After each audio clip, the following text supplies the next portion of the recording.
দিতাম। আর তোরা নবীর আওলাদের গলায় কেটে দিয়ে মাথা ঝুলিয়ে বর্ষার আগে বিদায়া তোরা চলে যাচ্ছিস, তোরা কি করে মুসলমান হতে পারিস? রে সিরিয়ান সৈন্যরা, একটু মাথা মোবারক দিবি, আজকে একটা রাতের জন্য খেদমত করতে চাই। একবার জোরে বলা যাবে কি আল্লাহু আকবার?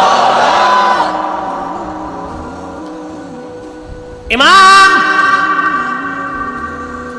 হযরত হাইতামিয়া শাফি as-সামাইকুল মুহরিকার মধ্যে লেখেন, ওই পবিত্র মস্তক মুবারক নিয়ে যা হচ্ছিল, পাদ্রী বললেন, মহিলারা কারা? বলে আমার নবীর বংশের মহিলা। বলে একটা রজনী নবী বংশের আওলাদদেরকে খেদমত করার সুযোগ দিবি রে, তারা ক্লান্ত শ্রান্ত। বিনিময় আমার এই গির্জার ভিতরে 10,000 স্বর্ণ মুদ্রা আছে রে সিরিয়ান সৈন্যরা, 10,000 স্বর্ণ মুদ্রা তোদেরকে দিয়ে দিব।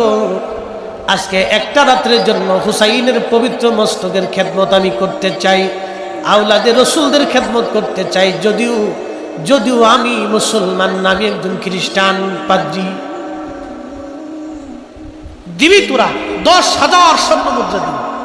একসাথে বলা যাবে আল্লাহু আকবার। হযরত ইমাম মালিক 80 বছর ধরে মদিনাতে জুতা পরেন নাই, পার মধ্যে কতবার ফুসকা পরে ঘা হলো, রক্ত পড়ল। মদিনার হাউদের মধ্যে কোনোদিন পেশাব পায়খানা করেন নাই, এমনকি থুতু পর্যন্ত ইমাম মালিক রহিমাহুল্লাহ ফেলেন নাই। জিজ্ঞেস করা হলো, ইমাম মালিক দুনিয়ার কত আলেম এই মদিনার মধ্যে জুতা পরল? দুনিয়ার কত আলেম এই মদিনার মধ্যে পায়খানা পেশাব করলো, জুতা স্যান্ডেল পরলো, থুতু নিক্ষেপ করলো? কোন দলিল আপনি মদিনায় জুতা পরেন না, পায়খানা পেশাব করেন না, থুতু ফেলেন না? দলিল বলবেন কি? আহারে, পৃথিবীর 4 আলেমের এক আলেম, মুস্তাহিদদের প্রথম তবকার মুস্তাহিদ, এত বড় আলেম আর কোনোদিন ইমাম মেহেদীর আগে জন্ম হবে না, এত বড় আলেম আর কোনোদিন জন্ম হবে না, এত বড় আশিক রাসূলও কোনোদিন জন্ম হবে না।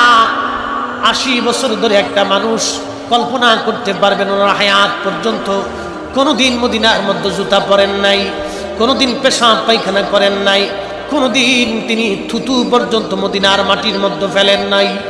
আল্লাহু আকবার। দলিলটা হলো, দলিল কি? ইমাম মালিক ইবনে আনাস রাদিয়াল্লাহু আনহু দলিল দিলেন, একটা দলিল, ভালোবাসা